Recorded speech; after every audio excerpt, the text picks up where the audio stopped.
My name's Jim Hawk, and I'm the Executive Director of Neighbor to Neighbor. I want to welcome you to the Neighborhood Passion Affinity Network. The purpose of the network is to bring together neighbors, community partners, or other stakeholders from across the metropolitan area around 8 key neighborhood passions: crime reduction and prevention, beautification and the environment, planning and development, making government work for our neighborhoods, neighborhood preservation, creating community and honoring diversity, caring for our neighbors, and effective neighborhood organizing. Tonight, we're focusing on the seventh passion, caring for our neighbors. And a great joy tonight. We want to welcome our champion for this passion. Piedmont Natural Gas is our presenting sponsor for all of our network sessions related to this topic. So we're really glad to have them on as one of our sponsors. So thanks, Piedmont Natural Gas. Tonight, our topic is how do you foster trust among neighbors? But before we get into that topic, we always like to know who's in the room. It's always fun to see where people are coming in from. And so we're going to go ahead and ask you to share two things with us. If we're going to invite you to share your name and also the neighborhood in which you live or the part of town in which you live. I'm a little older than most, so I'm going to put those three things in the chat room in case you forget what you're supposed to share. But also, after you share your name and your neighborhood, if you would pick someone else to go next. And this is invitational. If you don't feel like participating, you don't have to. We'll move on to someone else. So I'll go first, and then I'll pick someone, and we'll just go around the room. Again, my name is Jim Hawk. I live over in historic Edgefield, which is in East Nashville. And I'm going to pick on Jackie Handsome. Hi, I'm Jackie Handsome. I'm in Eastwood Neighbors, also in East Nashville. And I'm going to pick Tanya. Hi, my name is Tanya Sher. I live in North Nashville in the Buchanan Street area. And I am going to pick Kim Wright.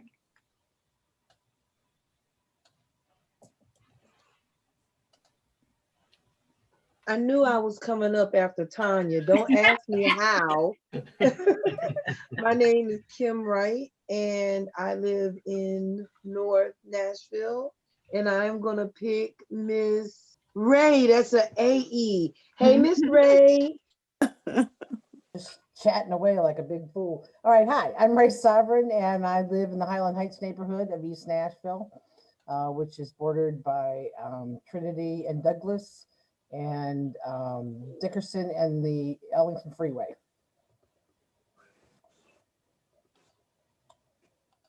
Pick somebody, Ray.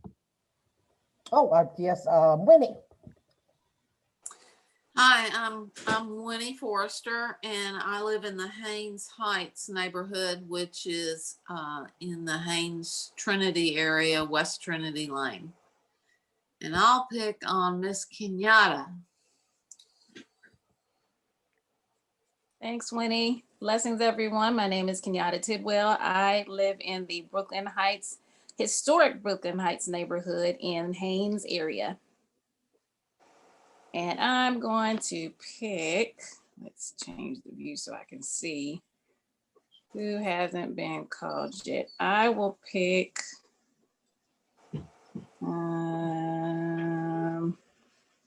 Marianne. Hi, my name is Marianne Mashburn, and I live in Southeast Nashville. And I pick Valerie. Hey, everybody, I'm Valerie O.T. Nellis, and I have the great pleasure of working for Neighbor to Neighbor. I live out Clarksville Highway in the Homeland Drive neighborhood, and I'm going to pick on, let's see, who do we have here? Gina. Hi, everyone. I'm Gina Coleman. I live in Haynes Park subdivision in Bordeaux off Clarksville Highway. And I'm going to pick Steve Swartz then. Steve? Steve Swartz. I live in South Nashville, and I pick Orion. Yeah, you got it. My name's Orion. I live in Cleveland Park, which is in East Nashville. And I'll pick Pam and Rob. This is Pam and Rob, and we live in 12 South. And I think we haven't picked Jeremiah yet. Hey everybody, I'm Jeremiah Dameron. I am in the Whitebridge neighborhood on the west side of Nashville. Carolyn, have you gone yet? No, I have not. Hi, my name is Carolyn Hatcher, and I live in Lakeside Cove subdivision in Antioch. I am a captain of the neighborhood watch. And Happy New Year if I hadn't said it to you, and glad to see everyone. And I want to pick Jackie Hansen.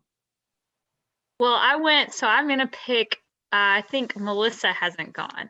So yeah, I'll pass it along. I'm Melissa Shala. I live at Lakeside Cove, just as Carolyn. And let me see who hasn't been picked. John Stern. You know, I was having flashbacks to elementary school dodgeball here. Who gets to pick a class? I am John Stern, and I live in Cane Ridge, but hang out in Antioch too. So not much further than that these days, though. And I pick Mary Ann, who I think is on the phone. Or maybe not. Or Mr. Farmer. Bernice. Hey, what's going on, Jim? Hi, I'm Trinice Palmer. I'm in Friends of Oakwood Park area, just off of Trinity Lane in East Nashville. And I choose Jeremiah. I went, and did anybody else not go? Yeah, I was gonna say, who hasn't gone? Down to the wire, huh? Let's see. Yeah, I think we got everybody. All right. Thomas Wilson hasn't went. Oh, well, thank you all. Sorry. Oh, Did I hear who missed it? Thomas Wilson. Oh, yeah. Thomas was having difficulties with his phone. Are you with us yet, Thomas? Oh, okay. Okay. Okay, thank you. All right. Thanks, everybody. We got a great group from all over the city. I'm so pleased about that. So as Jim has said, how to foster trust among neighbors is the topic of conversation today. And we have four wonderful ladies joining us who be talking to us from their experience of neighborhood organizing and how they do that.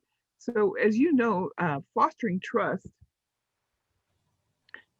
goes a little trust, I should say, goes a long way. In fact, scholars believe that communities are stronger, of course, within their engagement with healthier residents and even better economic prosperity, believe it or not, when they have neighborhoods organized or communities that have significant trust in those communities.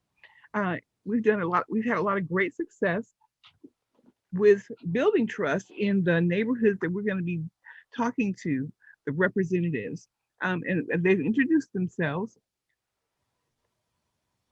Hold on one second, folks, sorry. There we go. So they have introduced themselves already this evening. And I also want to say that we were supposed to have Dr. Daniel Le Breton joining us from Vanderbilt, but he had a family emergency. And so these lovely ladies have agreed to join us tonight and talk about the successes they've had, the challenges that they've had, and I hope provide some insight to help you better build trust in your neighborhoods. And so tonight we have, if you all will wave your hand as I call your name, we have Winnie Forrester, we have Ray Sovereign, we have Gina Coleman, and Kenyatta Tidwell tonight joining us to talk about trust. And so I'm going to open up the conversation. Again, please feel free to ask questions as we go along. But I'm going to open up the conversation with a question to these ladies, and I hope that they will, again, talk about the things that they've been doing with their neighbors to build trust. So, what are the characteristics, ladies, that you feel a person really needs to have in order to build the trust with the folks that they're working with in their neighborhoods? Just either one of you jump in there. Or should I call on somebody? What do you say? I'll go. This is Ray. Yes. When you say building that kind of trust in the neighborhood, I think one of the things that struck me in the community organizing that we did here, neighborhood organizing, was I found that it's better not to come in with your own agenda.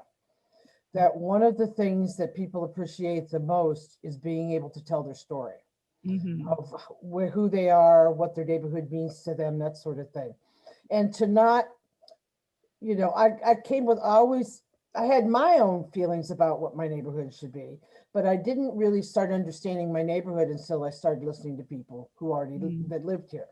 So we did elaborate things in our organizing to get people together and worked on issue stuff, and then would move into, you know, having somebody in the neighborhood that needed their house fixed. And, you know, we went to the hands-on kind of stuff. So we've tried a variety of things. But I think the thing that I like about our neighborhood association is, first off, we do what we say we're going to do. And that people, when they come to the meetings, we're on Zoom now, can say, have a say, they have a place, somebody's listening to what their story is. And then we also really try to focus on how to honor the history of the people that have been here for a long time, because we got a lot of development happening here, and we battled for a long time against the odds of our council person. You know, we got a new one, and it's been really wonderful because now we can concentrate on what do we want the neighborhood to look like, rather than, you know, who's the bad guy developers. We know who they are now. So, and part of that knowing and having that education is also where trust is building. Because when somebody calls up, say the president of the neighborhood association, says, I want to know what this coding means. They're told, and they're told the truth. And that's something that was sort of new to us after a while. And I think that's all. I think one of the things that I learned the most was that honoring other people's stories and not coming with your own agenda. Yes. And Also I heard listening there, Ray, as a really strong component of building trust. Oh, yeah. Yeah. What do you say, Kenyatta? What would you say? For my neighborhood, which is largely younger and a lot more renters, is switching over to the renter market. Compassion and passion. So I had to go out in the neighborhood and do a lot of campaigning before we made the huge transition to our new council person, amen, kind of like you, Ray, in your district. And when I went out, I believe that the passion and the compassion that I showed for the subject matter, and me saying, look, our neighborhood is worth fighting for. A lot of the neighborhood residents, you know, even the ones that were just renters, were compelled to, you know, see what they could do to, you know, help the cause along, especially when it came to going to Metro Council. So compassion and passion really started to sow the seed. And even though they did not know me, I believe that built the rapport that started the foundation for trust. Winnie, do you have anything to contribute? This is about characteristics that, you know, cause people to be trusting of you.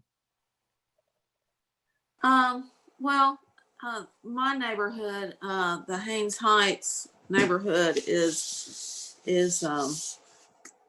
a historic African American neighborhood where the the vast majority of the people are elderly, and many of the people here have been here since they were children, and were raised in the neighborhood and their family home. And so there's really deep roots here. And then there's a smattering of new people like myself. And, you know, I moved here, I guess, 4 or 5 years ago, and I found that the best way to, you know, get to know people, at least pre-pandemic, was, you know, basically to make yourself available and you know, have people over to your house, and so they can see how you live and who you are. And, you know, I've always felt knowledge is and education is the great equalizer. And the more you know about each other, the more you're going to trust each other. Sure. So really kind of communication. And the odd thing is, you know, it was kind of, when the pandemic first started, it was sort of, you know, well, what are we going to do now? Because we're used to having in-person meetings. But as time has gone by, the Zoom has actually made it maybe a little easier, especially for some of the old folks that didn't want to get out at night or didn't want to get out. The weather was cold or whatever. Right. And so I would say we've almost had better participation with the Zoom, Right. which I would have never have thought would have been the case. Yeah. I've definitely heard that from a number of not just our neighborhood associations, but, you know, other organizations where that's been the case. Gina, did you have anything you want to contribute in Well, I terms of think the characteristics? Yeah, the way we started was very kind of unusual, and because of the situation that we had in the neighborhood with being a serious drug problem. Now, by myself, I wouldn't have been able to get it done, and I probably wouldn't have gotten the respect. But the way we did it, me and another neighbor had contacted our council lady, who was Brenda Gilmore at the time, and she saw the problem we had in the neighborhood when she was campaigning. I had emailed, and the other neighbor had called her and about the drug problem in Haynes Park. And so she saw the problem when she was campaigning. She went before the Traffic and Parking Commission to ask for no parking signs on the street to stop the loitering on the corners and street drug sales and just all kinds of stuff. So we kind of had to come from a authoritarian kind of point of view to get some order in the neighborhood, because we had teenage gangs. We just had, Haynes Park was known for selling $1 million in drug sales. So we just had to bust that up. And so me by myself, no, that wasn't that. We had to have someone in authority that they had to submit to get order in the neighborhood. And that came by the council lady going with us door to door, going before the Traffic and Parking Commission. She was told no. When they did a traffic study, they didn't see the problem in the neighborhood. But the problem didn't start till about 5 o'clock to 11 o'clock at night. They did the study from 3 to 5, and they didn't see a problem. It looked like a quiet, beautiful neighborhood. But the problem didn't kick off until 5 o'clock in the evening to 11. So that was that. So we had to literally, we went before the Traffic and Parking. She was told no. So she called me and my other neighbor, who we never met. We never met each other before and became lifelong friends since then. But we went door to door. The Traffic and Parking Commission heard our testimony. We went before Senator Gilroy now took us before the Traffic Commission. We gave our testimony. They said if you can get a petition signed with half the 75% of the neighbors signing off on the petition, then we'll try the signs. So what happened? Our council lady went with us door to door, and she heard all kinds of stories. That's what gave us validity, trust, because So they people trusted trusted her. you had your council person behind Exactly.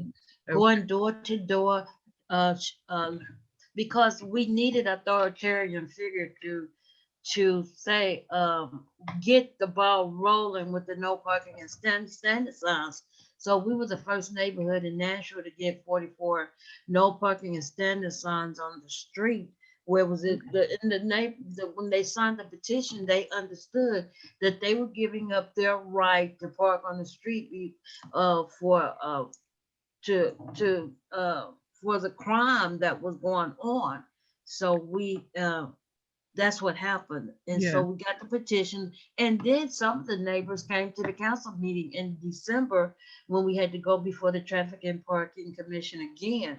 And So they then gave us seeing something actually accomplished right. and got so your neighbors on board. Exactly. And to that's form what got this. everybody on board. Then we called the first meeting at the Bordeaux Library with Council Lady Gilmore appointing me as the president of the neighborhood association, and then we created our officers. So now whenever we vote for officers, we have the council person facilitate that. Very good. Yeah, very good. So have you all experienced, and it doesn't necessarily have to be around the work in the neighborhood necessarily, but have you experienced or witnessed a situation where trust was broken? And kind of, you don't have to give names or anything, but can you kind of describe what happened to cause trust to be broken? I can speak to that. Trust is broken when you have a meeting and you don't have agreement and you argue. People will stop coming. People don't want to be a part of mess. Right. So people want to have an agenda. They want to have order. They want to see that things are getting accomplished at the meeting and that you're not meeting for meeting's sake. Yes. All right. Hey, Ray. Ask me that again. Yeah. I was listening to her answer and just got That's off good. on some tangent. What experience have you seen and witnessed and a part of perhaps where trust was broken, and what happened? Again, don't have to give names and all that, but just kind of what was the issue that kind of broke trust? Well, for us over here, it's always been development. And, what's it going to look like? How do we save the core of our neighborhood? How do we interact and talk with developers about the importance of, honoring what the history was in the neighborhoods, and how to get the people that are left to understand that they're certainly more than willing to sell out, but do they realize that that's where their wealth is now? So keeping those old kind of houses and stuff and renovating them is a better way to keep your neighborhood intact. I think our trust was broken when we thought we had the same vision as the person representing us on the council, and it turned out not to be true. There was more of an affinity with the developers, and it was an advantageous relationship to let the developers come in and not inform the citizens of changes in their neighborhood, including right next door, not even letting people next door know that developers wanted their house, their property, and that they planned on, doing stuff with it that they are seeing a fraction of what they got for it. So,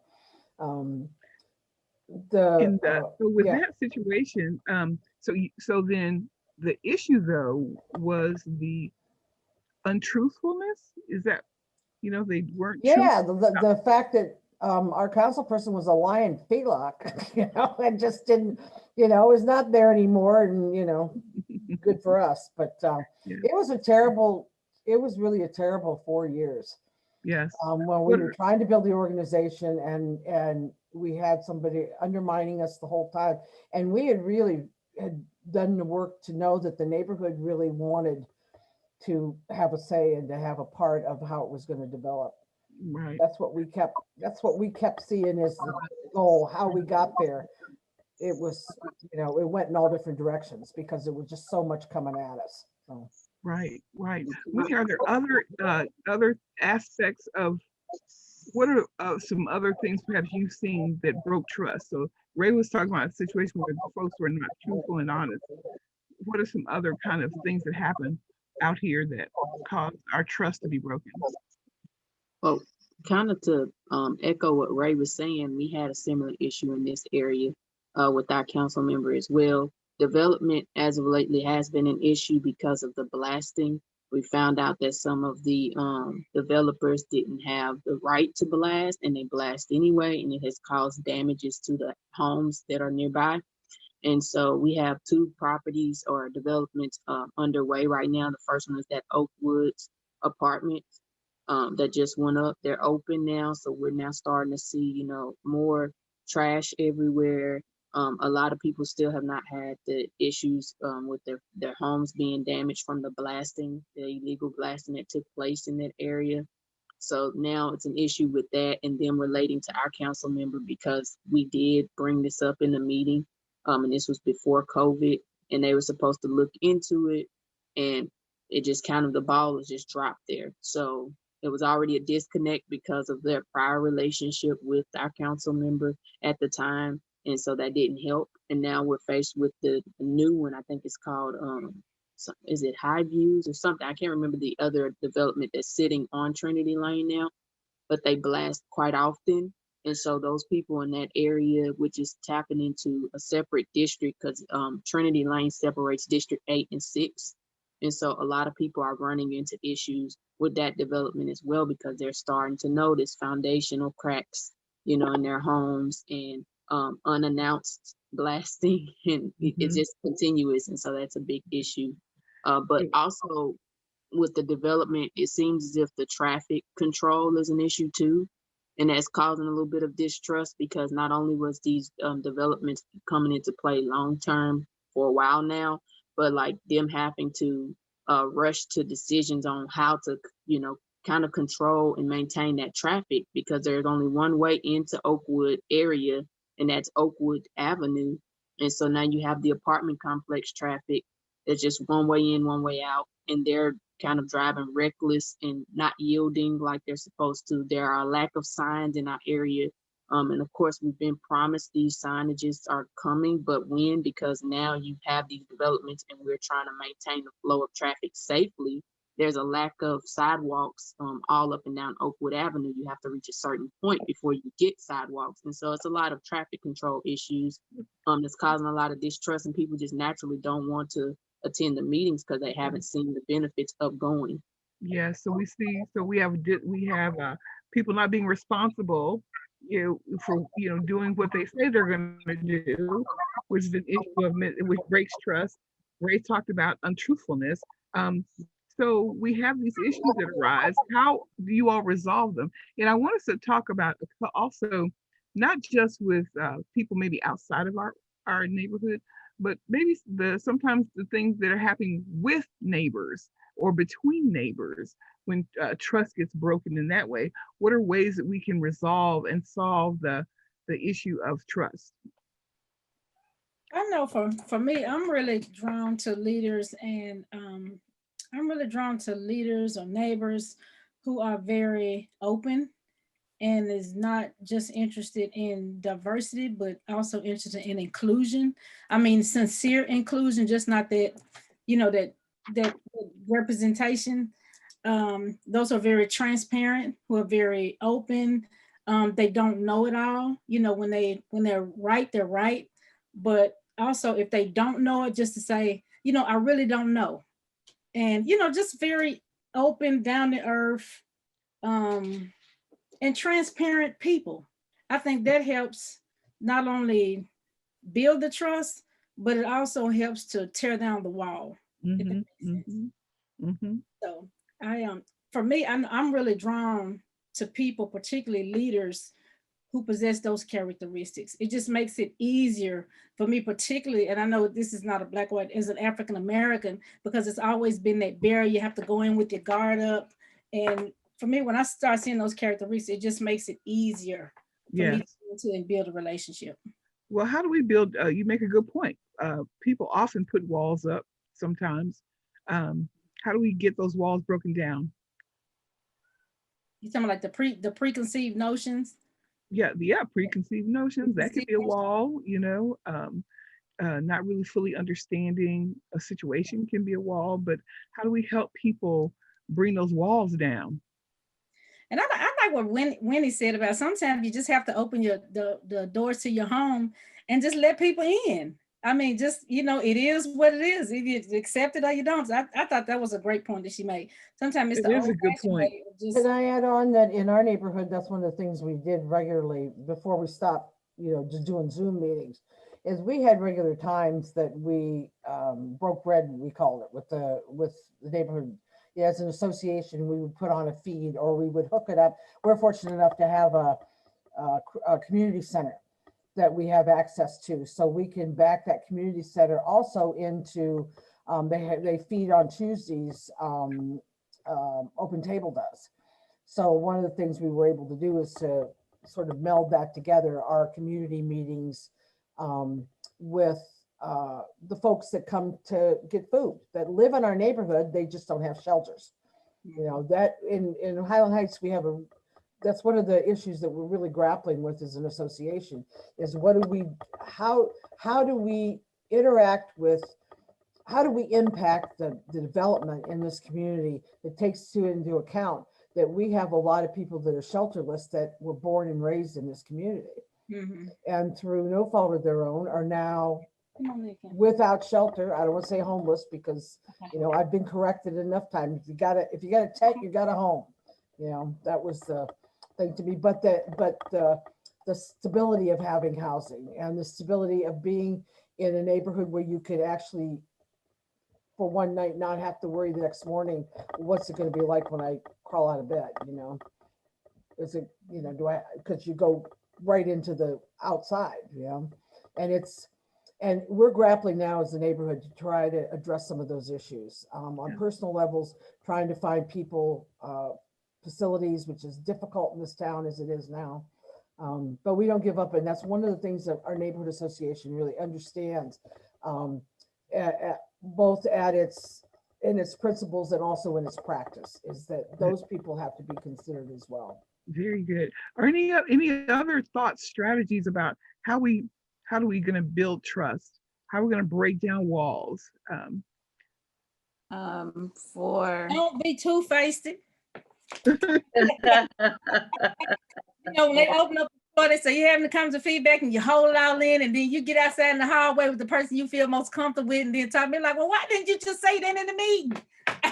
Somebody else may have been thinking the same thing. Right. Talking about it, whether it's uncomfortable for somebody. I mean, not being rude, but just being comfortable saying what's on your mind with the others that you're trying to, have a relationship with.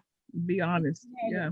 I think you have to have ground rules for that when you're doing that kind of argument. You may have some for, some against, but you're going to have some ground rules that you write down. Rules of respect. Yeah.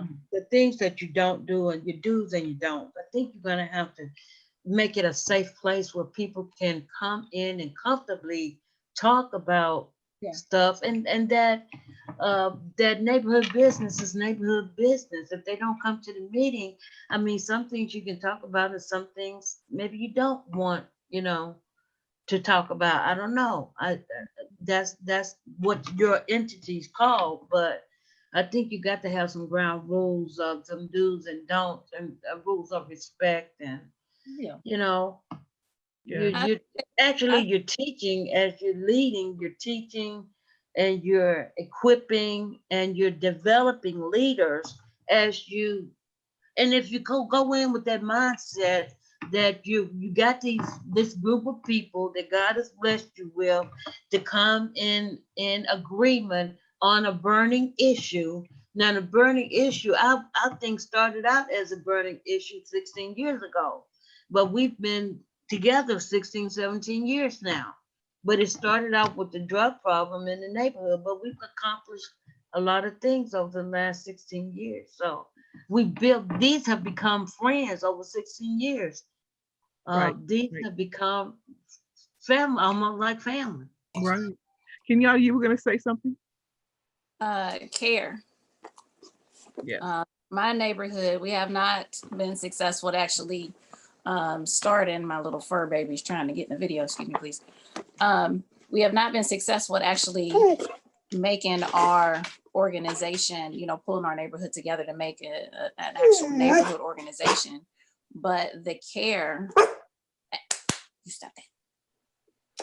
But the care that was shown around some of the other issues built a certain level. Look at this. This hasn't been happening this entire time. It must be the passion swelling up within me. It's getting to him. Okay.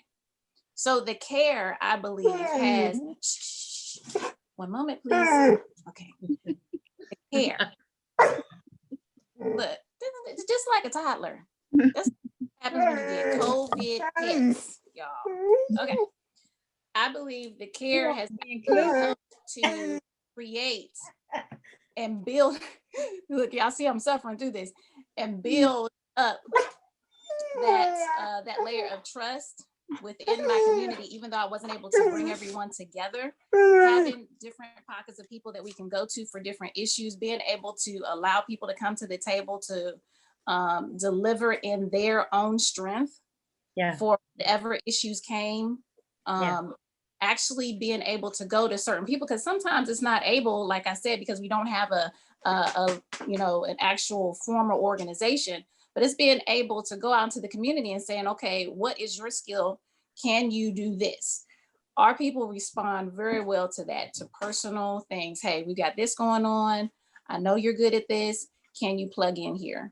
And so that has been something that has been very key and very helpful, but it all resonated and it started from that level of care because I showed care, or some of the other long-term residents of the neighborhood show care.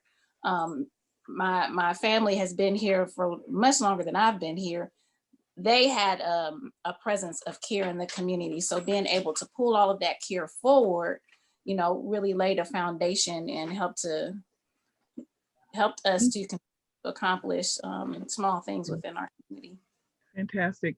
Does anyone on the call have a question for any of these wonderful ladies who've been doing this work for a little while now about building trust, fostering trust in their neighborhoods?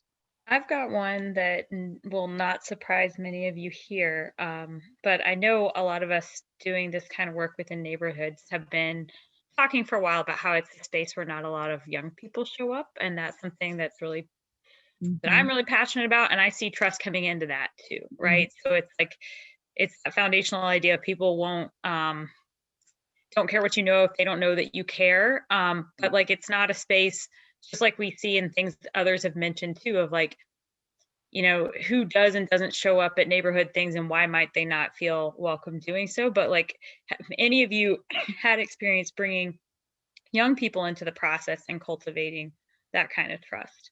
Right. We're actually working on, with Jackie and a couple of other organizations, on how you're talking to young people about what their interests are and how to engage them in neighborhood work.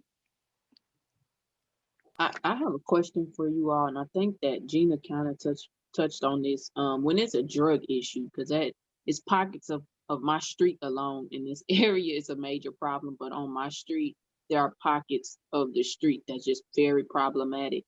And so I guess my question would be, is it best to enter it with authority at this point and then focus on connecting with your neighbors, or tap into those pockets where you know it'll be received a lot better for now? Whatever you do, you've got to do it from a safety point of view. You got to protect. You don't want to throw yourself out there and be a target. Okay. So with that and that that is something that you have to get law enforcement involved. You know, but what they say, snitches get stitches.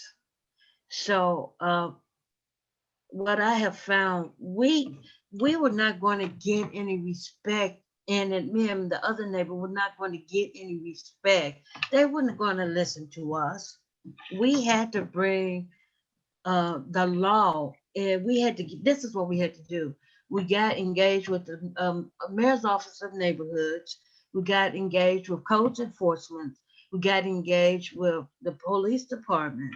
We got engaged in something that nobody had ever done in the neighborhood. Nobody had invited authority into the neighborhood to help us get control. And that came through our council lady to help us. Like, we weren't going to get any control because the neighborhood was out of control and they liked it.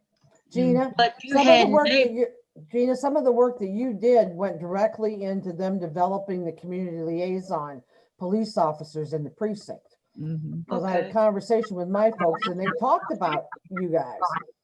And then how the whole idea of the community liaison person for every precinct kind of developed out of that struggle. So thank you. And I'm in I didn't know that. one here. He actually emailed me and got back to me today, but like that's what, you know, moving forward, I'm trying to see, like, you know, the few residents in this area that we have their emails, maybe we can do a Zoom or something. And as we're working on grabbing, you know, that community liaison, as being proactive of handling that situation, we could be connecting ourselves, because it's still like a huge disconnect. You have about 2 or 3 people who are showing up in person, aside from me and my mom, to represent the community. But we have this. Hey, don't throw yourself on a. Hey, don't throw yourself under that bus, man. Don't put yourself out there and you get thrown on the bus, but you don't have anyone. You take a stand, and then when you look back, there's nobody standing behind. Yeah, I'm not doing that. I just want to like utilize the brand new park we just got that we're paying for, you know, kind of start doing more community oriented events, even if it's just outdoor activities, you know, on a smaller scale for now. And then if we can have like our Zoom meetings with the people that I know that were showing up to the meetings anyway, like start reconnecting with them, because the only reason we're not seeing them through this gap is due to COVID. We're no longer able to meet at the precinct. And so I just don't want to lose their interest, in addition to dealing with, you know, the issues that we're having. I'm gonna say this last thing. One thing that the mayor's office, because they sent me to NeighborWorks and they sent me, and that's where we got our first community grant for $1,500 to do our community day. So what NeighborWorks taught me to start looking at the neighborhood, not from the drug aspect, but all the positive things, having a positive perspective of the neighborhood, and look around the neighborhood and look at all the assets of the neighborhood, and start setting your goals toward the assets, toward the positive stuff. Keep it positive. Focus on the good stuff. If the youth, if you can develop the youth and grow them up to want to help keep the neighborhood clean, or by you know, give them a pizza party or do something fun like that.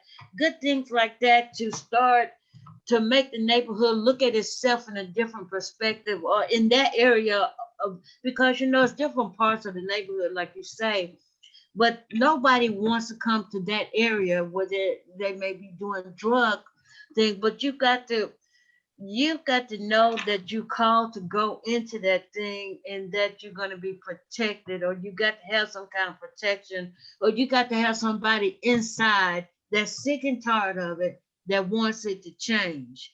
So you need to get a participant within that group, within that part of the community, that said, I'm sick and tired of this. This is a problem, and we want to stand up and we want to come against it. Thank you, But Gina. you need some help from within.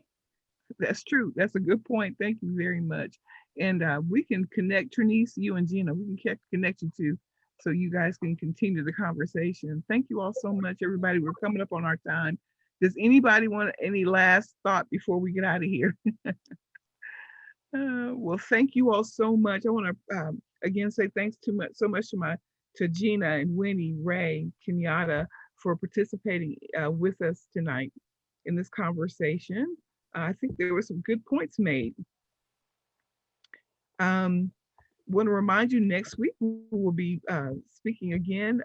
Our next Thursday. We're here every Thursday, just about, at a topic from our Neighborhood Passions Affinity Network.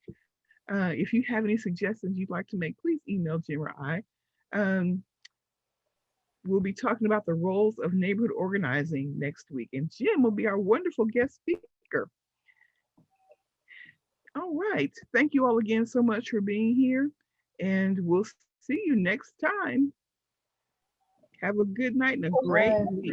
Y'all have a Thank blessed y'all for being here too, neighbor to neighbor.